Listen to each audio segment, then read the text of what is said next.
আধা পিন্ধা পেণ্ট দাঙি ধাবাৰ ভিতৰৰ পৰা দৌৰ দিলে সুন্দৰী বোৱাৰীয়ে। পেণ্টটো খোলা আছে, টানি টানি দৌৰ। সুন্দৰী যুৱতীৰ দিন উকলিল।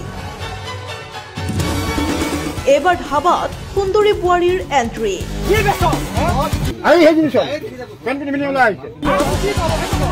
ধাবাৰ গোপন কোঠাৰ পৰা ওলাল তিনিগৰাকীকৈ সুন্দৰী বোৱাৰী।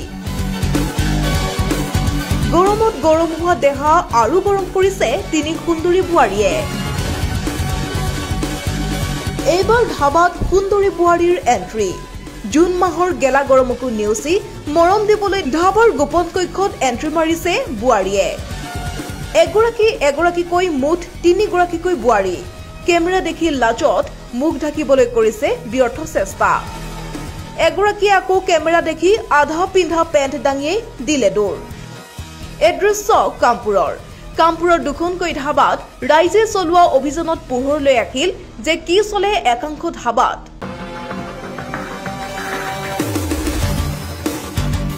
কামপুৰ কচুৱা সংযোগী পথৰ কাষত থকা জোনবাই আৰু বৃন্দাবন ধাবাত দীৰ্ঘদিনৰ পৰাই দেহ ব্যৱসায় চলি অহাৰ অভিযোগ উঠি আহিছিল।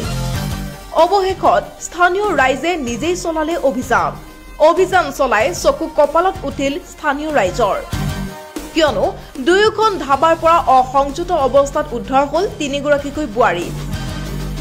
লগে লগেই তিনি বোৱাৰীক কৰিলে আবদ্ধ। ঘটনাস্থলীত উপস্থিত হল কামপুৰ আৰক্ষী। স্থানীয় ৰাইজে আবদ্ধ কৰা তিনি বোৱাৰীক কামপুৰ আৰক্ষীৰ হাতত দিলে গতাই। ইফালে সুযোগ বুজি অবৈধ কাৰ্যত লিপ্ত থকা এজন যুৱকে কৰিলে পলায়ন। উল্লেখ্য যে দীৰ্ঘদিন ধৰি এই ধাবা কেইখনৰ গোপন কক্ষত অনৈতিক কাৰ্য চলি থকাৰ গুৰুতৰ অভিযোগ উত্থাপন কৰিলে ৰাইজে। পেণ্টটো খোলা আছে, টানি টানি দৌৰ।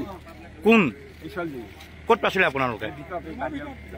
মই নিজ চকু কথাটো কিয় স্পটত আমি আপোনাক মই ফোন কৰি কৈছো, আপোনাক ফিজিকেলি মই কৈছো।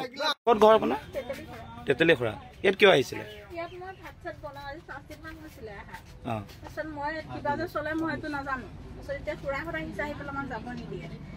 ৰাইজেতো এতিয়া আপোনাক সেই ৰুমটোৰ ভিতৰৰ পৰা ওলাই অহা দেখিছে।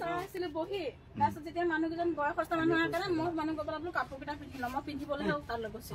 তেনেকুৱাতে পিন্ধি মোক চাইছে তাত তাৰ বাহিৰে একো নাই। আপুনি কিবা কামো চলি আছে আমি সেইটো নাজানো। আপুনি ইয়াত কেতিয়াবা কাম কৰিবলৈ সোমাইছে?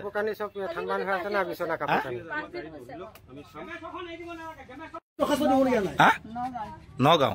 ইয়াত কিয় আহিছিলে?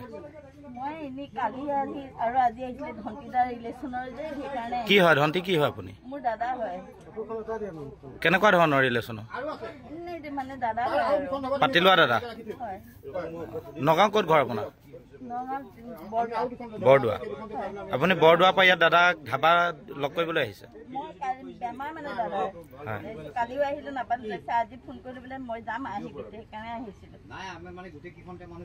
বেমাৰ হলে আপুনি হস্পিটেলত যাব লাগিছিলে। তেখেতটো হস্পিটেলত আছে চাগে।